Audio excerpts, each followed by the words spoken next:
ہمارے channel Urdu moral story میں خوش آمدید۔ ہمارے چینل سے روزانہ آپ کو سچی اسلامی کہانیاں سنائی جاتی ہیں۔ ان کہانیوں میں کوئی نہ کوئی ایسا سبق چھپا ہوتا ہے جو آپ کی زندگی سنوار سکتا ہے۔ آج کا واقعہ بھی ایسا ہی ہے۔ چلیے سنتے ہیں آج کی کہانی۔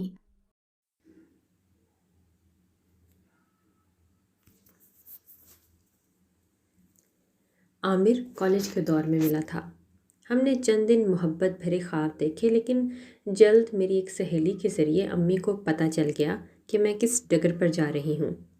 انہوں نے مجھ پر سخت پابندیاں عائد کر دیں، یوں نادان عمر کی اکھڑ غلطیوں سے بچانے کے لیے۔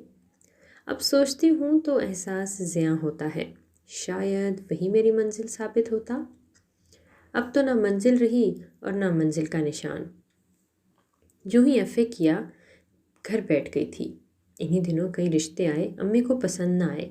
ابا بیچارے سمجھاتے رہے کہ شرافت دیکھو، دولت نہ دیکھو، مگر اماں کا فیصلہ اٹل تھا کہ بیٹی کو کسی آفیسر، ڈاکٹر یا انجینئر سے ہی بیاؤں گی۔ اسی کشمکش میں بہت سا وقت نکل گیا۔ وقت رکتا نہیں، وہ گھڑی بھی آ گئی جب ابا کی زندگی کے دن پورے ہو گئے اور ہم ان کی شفقت کے سائے سے محروم ہو گئے۔ بیوہ ماں اور یتیم بھائی کے ساتھ چپکے سرکتی عمر کے متعلق سوچتی رہتی اور کڑتی رہتی۔ مناسب رشتہ نہ ملنے کی وجہ سے میں عمر کی اس منزل پر آ چکی تھی جہاں پہنچ کر نامناسب رشتوں کی امکانات بھی محدود ہو جاتے ہیں۔ میرے چہرے پر سنجیدگی نے روکھا پن پیدا کر دیا تھا۔ لوگ باغ ٹوکنے لگے۔ ہنسا بولا کرو، میں تو کسی اور فکر کا شکار تھی۔ ہنسنے بولنے کا حوصلہ کہاں رہ گیا تھا۔ وقت نے کروٹ لی، میرے انتظار کے دن تمام ہوئے۔ ماں کی دن رات کی دعائیں رنگ لائیں اور ہمارے مقبرے جیسے گھر میں بھی کوئی امیدوں کے چراغ جلانے والا آ گیا۔ ہوا یہ کہ میں اماں کے ساتھ ایک ہسپتال میں ان کا چیک اپ کروانے گئی تھی۔ ڈاکٹر صاحب کمال آدمی تھے، مجھ کو وہ اچھے لگے۔ انہوں نے بھی میری سنجیدگی کو پسند کیا اور میرا رشتہ ماں سے مانگ لیا۔ ماں تو کھل اٹھیں، انہوں نے بنا کسی تردد کے یہ رشتہ منظور کر لیا۔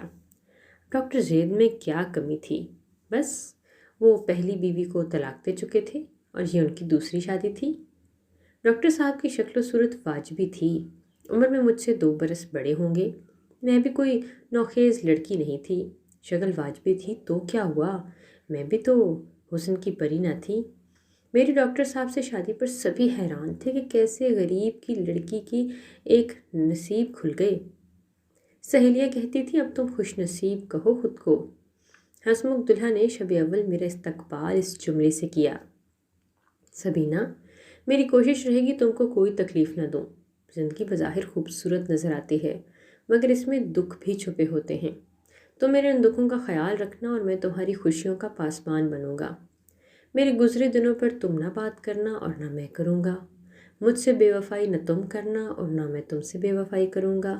اور ہاں، بہتر یہ ہے کہ میرے ماضی کے بارے میں تم کوئی سوال نہ کرنا۔ یہ گفتگو تیر کی طرح کلیجے میں اتر گئی۔ میں سکتے میں رہ گئی۔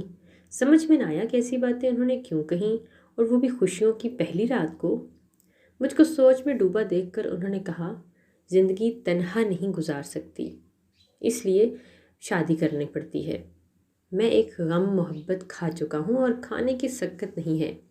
ان باتوں نے تو میرا جیسے دل ہی دہلا دیا ہو۔ یہ میری والدہ کے کنگن ہیں جو میں تمہیں پہنا رہا ہوں، اور اب ان کی لاج بھی تمہارے ہاتھ میں ہے۔ ان کو میری زندگی میں اتارنا مت، نہ میلا ہونے دینا، ورنہ تمہاری ساری زندگی کے رستے الگ ہو جائیں گے مجھ سے۔ اس بات کا بھی مطلب مجھے سمجھ نہ آیا۔ وقت خوش اسلوبی سے گزرنے لگا تھا۔ میرے ذہن میں ایک کانٹے کی طرح یہ بات لگتی تھی کہ اگر ان کی پہلی بیوی سے اتنی محبت تھی تو طلاق کیوں دی، کیونکہ پہلی بیوی کی تصویر تو ابھی تک دیوار پر لگی تھی۔ جب وہ یہ تصویر ہٹانا نہیں چاہتے تھے تو میں نے بھی اعتراض نہیں کیا۔ جس کو گھر سے الوداع کر دیا اس کے بارے میں تردد کیوں؟ ایک روز جب وہ تصویر کی سمت دیکھ رہے تھے تو میں نے پوچھ ہی لیا کہ آپ نے ان کو طلاق کیوں دی۔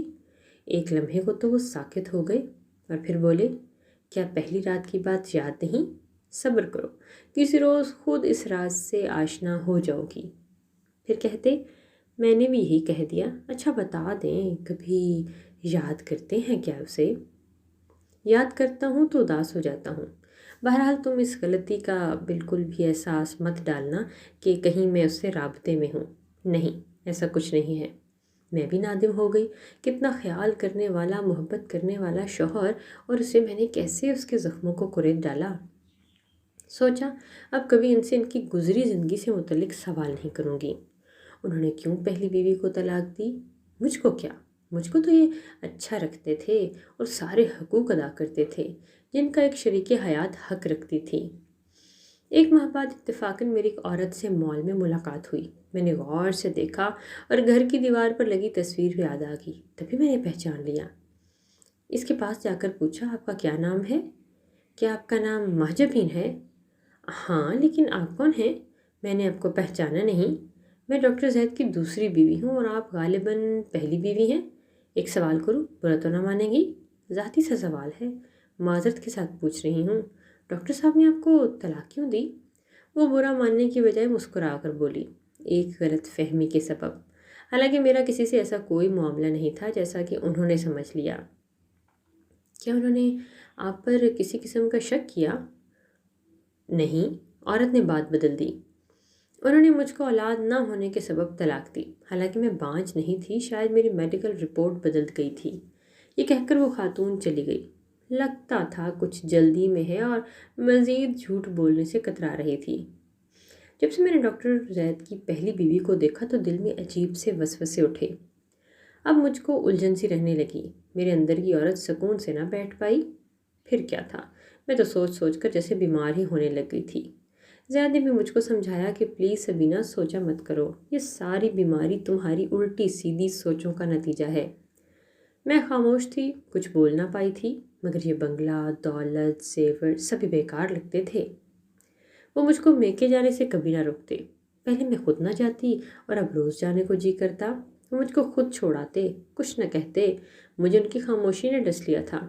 دل مسر تھا کہ یہ خود بتا دیں کہ انہوں نے پہلی بیوی کو کیوں طلاق دی۔ بے شک مجھ کو ان سے محبت تھی، لیکن ان کی اس رازداری میں میری محبت کا خون کر ڈالا۔ کاش میں ان کی سابقہ بیوی سے نہ ملی ہوتی، جو خوبصورت ہی نہیں، خوش اخلاق بھی تھی۔ اب تو لگتا ہے وہی ان کے درمیان اور میرے درمیان میں جیسے دیوار بن گئی ہو، حالانکہ ایسا تو کچھ تھا ہی نہیں۔ انہی دنوں جبکہ میں الجھن میں گرفتار تھی، میرے والدہ کے کزن کا بیٹا امریکہ سے واپس آیا تھا پاکستان۔ وہ امی سے ملنے ہمارے گھر آیا تو اس کے ساتھ ایک شخص عامر بھی تھا جو اس کا دوست تھا۔ حیران رہ گئی کہ یہ وہی عامر ہے جسے کالج میں چند روزہ میری محبت پروان چڑھنے لگی تھی۔ پھر نازک بیل کی طرح میں پروان چڑھی اور پھر مرجھا کر فرش خاک ہو گئی۔ ہم دونوں یہ ظاہر نہ کیا کہ ہم ایک دوسرے کو جانتے ہیں۔ امی کے کزن کا بیٹا سلطان، جس کو پہلی بار میں نے دیکھا، بہت خوبرو، بلند قامت، دلچسپ شخصیت کا مالک تھا۔ وہ بڑی بھلی باتیں کرتا تھا۔ اسے باتیں کر کے میرا ڈپریشن دور ہو جاتا۔ وہ روز ہمارے گھر آتا اور میں اس کی آمد کا انتظار کرتی۔ میری نیت اس کے بارے میں ہرگز بری نہیں تھی، بس اس سے ہنس بول لیتی تھی، دل کی گھٹن کم ہو جاتی، میں خود کو بیمار محسوس نہ کرتی۔ ایک روز باتوں باتوں میں میں نے عامر کا ذکر کیا۔ میں نے پوچھا، آپ سے کیسے دوستی ہوئی؟ پوچھا، امریکہ میں یہ اسٹڈی ویزے پر آیا تھا پی ایچ ڈی کرنے، اچھا انسان ہے اس لیے دوستی ہوگی۔ اس سے زیادہ بات میں نے نہیں کی، لیکن دل کو فریب لگی کہ اب عامر کی زندگی کیسے ہے، شادی ہوئی یا نہیں، خوش ہے یا نہیں۔ قدرتی سی بات ہے یہ تو، ہر انسان اپنے پھر کہیں نہ کہیں پچھلے کو ڈھونڈنے کی کوشش کرتا ہے کہ اب وہ حال میں کیسا ہے۔ ایک روز اسی بارے میں سوچ رہی تھی کہ اس کا فون آ گیا۔ سلطان اس کو کہہ کر آیا تھا کہ ہمارے گھر جا رہا ہے۔ ہمارا نمبر بھی بتا دیا کہ یہاں پر مجھے فون کر لینا۔ عامر نے تب فون کیا جب سلطان چلا گیا۔ اس کا فون میں نے اٹھایا۔ اس نے حال احوال پوچھا، کیسی ہو، کیسی زندگی گزر رہی ہے اور کس کے ساتھ شادی ہوئی؟ میں نے بتایا، اچھی زندگی گزر رہی ہے، ڈاکٹر زید سے شادی ہوئی ہے۔ اچھا، اس افلاطون آدمی کے ساتھ؟ وہ تو میرا دوست ہے۔ میں نے تو ایسی بیوی جس سے بہت محبت تھی کہ زید بھی عامر سے ملنے اسی وقت آ گئے۔ انہوں نے ہوٹل کی سیڑھی چڑھنے سے قبل عامر کو ریستوران والے حصے میں جاتے ہوئے دیکھا۔ اوپر جانے کے بجائے اس کے پیچھے چلے آئے۔ جب ان کی نظر مجھ پہ پڑی وہ دنگ رہ گئے۔ سوچ بھی نہ سکتے تھے میں اس طرح کسی سے ریستوران میں ملوں گی، وہ بھی ان کے بچپن کے دوست عامر سے۔ اندازہ لگا لیا کہ میں وہیں عامر کی کالج کی ساتھی ہوں جس سے عامر نے ماضی میں عشق کا دعویٰ کیا تھا۔ سچ کہا تھا عامر نے، زید بے حد ذہین فطین تھا، اس لیے اس کو افلاطون کہتا تھا۔ کچھ دیر وہ ہماری عقبی نشستوں میں سے ایک پر بیٹھ کر ہمارے انداز کو بغور مشاہدے میں لاتے رہے، پھر اٹھ کر ہمارے پاس چلے اور مجھ سے مخاطب ہوئے۔ تم پوچھا کرتی تھی نا کہ میں نے اپنی بیوی کو کیوں طلاق دی؟ اب تم خود بخود یہ راز معلوم ہو جائے گا، کسی سے اس بارے میں سوال کرنے کی ضرورت نہیں۔ میرا ماضی میرا تھا اور تمہارا ماضی تمہارا، یہ ہمارا پرائیویٹ اثاثہ ہے، اس بارے میں کسی سے ڈسکس کرنے کی ضرورت نہیں۔ یہ کہہ کر وہ چلے گئے اور میرے کانوں میں گویا پگھلا ہوا سیسا انڈیل دیا۔ میں اتنی پریشان ہو گئی کہ عامر کو خدا حافظ بھی نہ کہا اور سیدھی گھر پہنچی۔ امی سے سوال کیا کیا زید آئے؟ وہ بولے نہیں، ان کا فون آیا تھا، تمہارا پوچھا، میں نے بتایا پڑوس گئی ہے، ابھی آ جائے گی، آدھ گھنٹے تک فون کر لینا۔ یہ سن کر وہ بات مجھے سمجھ ہی نہ آئی، کیا بتاؤں کیا نہ بتاؤں۔ مجھے نہیں معلوم تھا کہ جہاں بیٹھی اسی عمارت میں عامر کا قیام ہے۔ وہ اوپر کی منزل میں ٹھہرا ہوا تھا، یہ بھی خدا کی مرضی کہ میرا راز فاش ہونا تھا۔ بس کیا تھا، اب تو میں جیسے ڈاماڈول ہو گئی تھی۔ میں اپنے کمرے میں گئی، یہ دیکھ کر حیرت کی انتہا نہ رہی کہ میری ہر چیز سلیقے اور کرینے سے رکھی ہوئی ہے۔ سوچا ایسا کون سا ملازم ہے جس کو میری چیزوں کی اتنی پرواہ ہے۔ ملازم کو بلا کر سوال کیا، اس نے کہا کہ خود ڈاکٹر صاحب کو آپ کی اتنی پرواہ ہے، وہی میری چیزوں کو سنبھال کر کرینے سے رکھتے ہیں۔ معترف ہو گئی، واقعی وہ مجھ سے محبت کرتے ہیں، لیکن پھر پریشان ہو گئی کہ عامر کے ساتھ ریستوران میں دیکھ کر انہوں نے مجھ سے کوئی سوال کیا نہیں، جو میرے بارے میں سوچا وہ کوئی خوش آئندہ بات تو نہیں ہے۔ پہلی بیوی سے بھی زید بے حد محبت کرتے تھے، پھر بھی اس کو طلاق دے دی تھی، اور اب تمام دن اسی سوال میں کشت و خون میں مصروف رہی۔ نتیجہ یہ ہوا کہ پھر سے افسردگی کا شکار ہو گئی، بخار ہو گیا اور بستر پر کمبل اوڑھ کر پڑ گئی۔ رات 8 بجے بیل ہوئی، ڈاکٹر صاحب آئے، ملازم نے گیٹ کھولا اور میرے آ جانے کا بتایا۔ زید میرے کمرے میں آئے، میں بخار میں جل رہی تھی۔ انہوں نے مشورہ دیا کہ میکے چلے جاؤ، وہاں تنہائی نہ ہوگی تو ڈپریشن بھی نہ ہوگا، اس وقت تم والدہ کے قرب کی اشد ضرورت ہے تمہیں۔ میں نے جانے سے صاف انکار کر دیا تو کہنے لگے ٹھیک ہے مت جاؤ، لیکن میرا مشورہ یہی ہے کہ چند روز وہاں رہو گی تو ٹھیک ہو جاؤ گی۔ اگلے روز زید خود مجھے امی کے گھر چھوڑ آئے۔ وہاں سلطان کو موجود پایا مگر اس کی موجودگی کا کوئی نوٹس نہیں لیا۔ جاتے ہوئے کہنے لگے یہ دوا منگوا کر کھا لینا، تم بیمار نہیں ہو، سوچتی رہتی ہو، لہذا تمہارے اعصاب تھکن کا شکار ہو گئے ہیں، کوئی پریشانی ہے تم کو تو بتا دو۔ آخر کار میں نے فیصلہ کر لیا کہ ان کو اپنی پریشانی سے آگاہ کر دوں۔ میں نے ان کو خط لکھ دیا کہ میں اس الجھن کے ساتھ نہیں خوش رہ سکتی کہ آخر انہوں نے مہجبین کو کیوں طلاق دی تھی۔ مجھ کو یہ وہم ہو گیا ہے کہ اگر وہ بے قصور تھی تو بے قصور میں بھی ہوں، مگر لگتا ہے میں واجب سزا ٹھہروں گی۔ اگر تم اس راز سے پردہ نہ اٹھایا تو یہ الجھن مجھ کو ڈس لے گی، خدا کے لیے مجھ کو بتا دو تم نے اپنی پہلی بیوی کو کیوں طلاق دی۔ ڈاکٹر صاحب اگلے روز امی کے گھر پوری لگن کے ساتھ میری عیادت کو آئے، دوا کا پوچھا، انجیکشن بھی لگایا۔ مجھ کو لگا کہ میرا خط ان کو نہیں ملا، لیکن میرا خط ان کو مل گیا تھا۔ جاتے ہوئے بولے کاش تم مجھ کو یہ خط نہ لکھتی، یہ کہہ کر وہ چلے گئے۔ 2 دن کا انتظار کرتی رہی، وہ نہ آئے، مگر ان کی طرف سے ایک لفافہ موصول ہو گیا جس میں طلاق نامہ تھا اور لکھا تھا کہ اب تم کو وہ راز معلوم ہو گیا ہوگا جس کا تم نے مہجبین کو طلاق کیوں دی، یہی پوچھنا چاہتی تھی نا۔ اس نے اپنے ماضی کو نہیں بھلایا تھا۔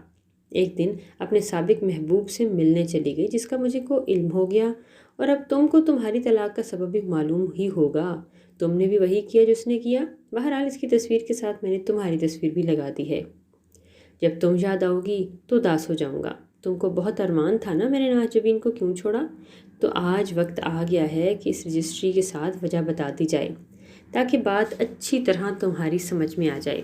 تاہم میرا دوست عامر قصوروار نہیں ہے کیونکہ اس کو یہ معلوم ہی نہیں کہ تم میری بیوی ہو، ورنہ وہ اپنے ماضی میں جھانکنے کی جسارت نہ کرتا۔ زید کا خط پڑھ کر میرے پیروں تلے سے زمین نکل گئی۔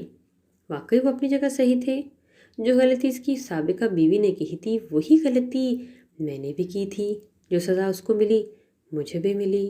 زید کو کھو دینے کا مجھے شدید غم ہوا، میری زندگی کی ہر خوشی مجھ سے رخصت ہو گئی۔ عامر تو چند دنوں بعد امریکہ چلا گیا اور میں عمر بھر کے لیے تنہائیوں میں گھر گئی۔ کاش میں احتیاط سے کام لیتی تو یہ دن مجھے نہ دیکھنا پڑتا۔ اگر آپ کو آج کا یہ واقعہ پسند آیا ہے تو اس ویڈیو کو لائک ضرور کیجیے اور اس طرح کے مزید قصے سننے کے لیے ہمارے چینل اردو مورل سٹوری کو سبسکرائب ضرور کیجیے۔